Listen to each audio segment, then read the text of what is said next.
This video is going to go over creating a multi-page booklet in InDesign. Some of you might be familiar with this already from Design Plus Applications when you made your recipe booklet, but I thought it's always a good idea to just give a little bit of a refresher and just show you exactly how to set it up for this project.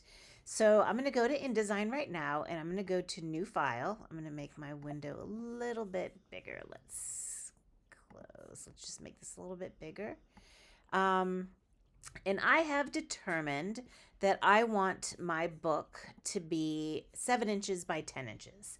You don't have to do that size. Again, anywhere between 8 by 10 and 5 by 7. That's going to be up to you. So I'm going to go to print, and then I'm going to put my size in here. So actually, I'll do 7.5. I'm going to do 7.5 by 10.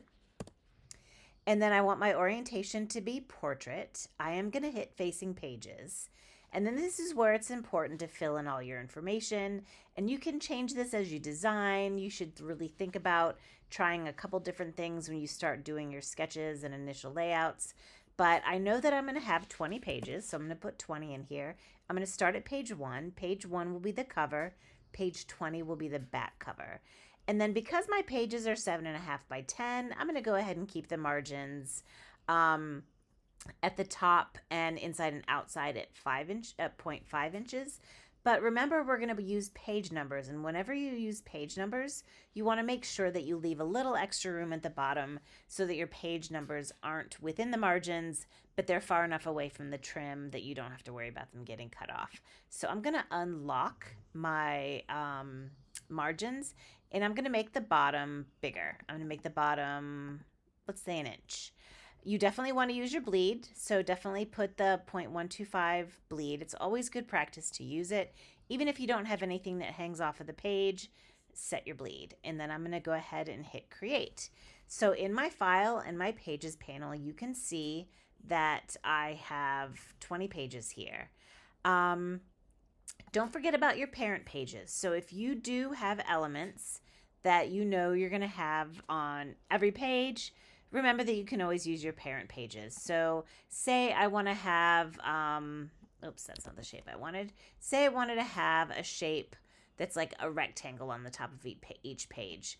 Make sure that rectangle does not go across all the spreads, because eventually you might be breaking up these pages. And so you want to ensure that nothing goes across the gutter.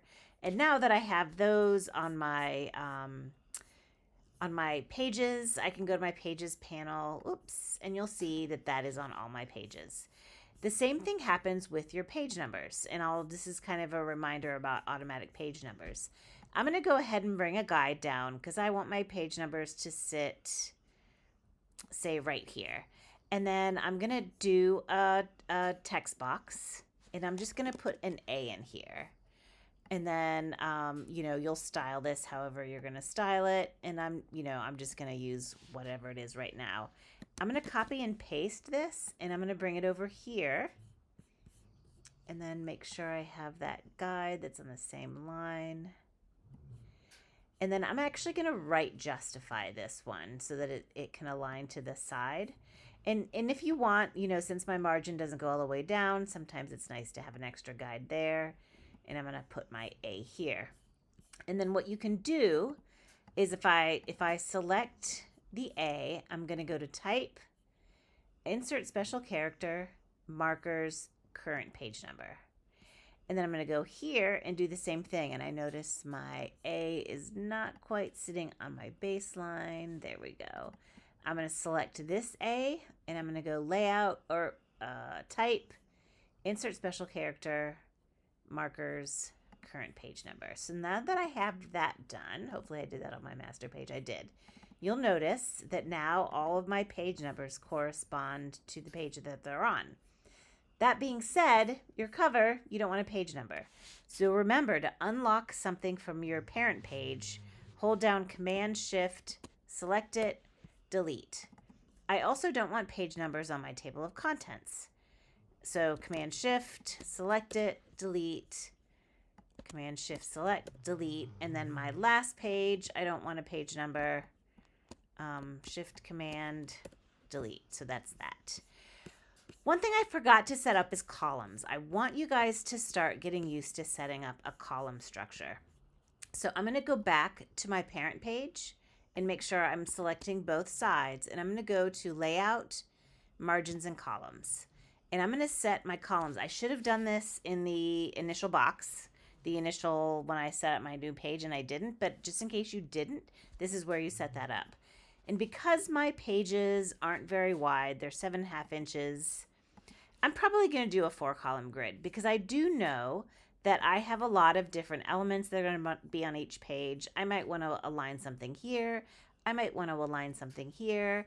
I just think that the 4-column grid gives you a little bit more flexibility. But again, you can play with your grid and determine which one is going to work best for you. But because I did that on my parent pages, it's now on all of my pages. And that's really how you will get started.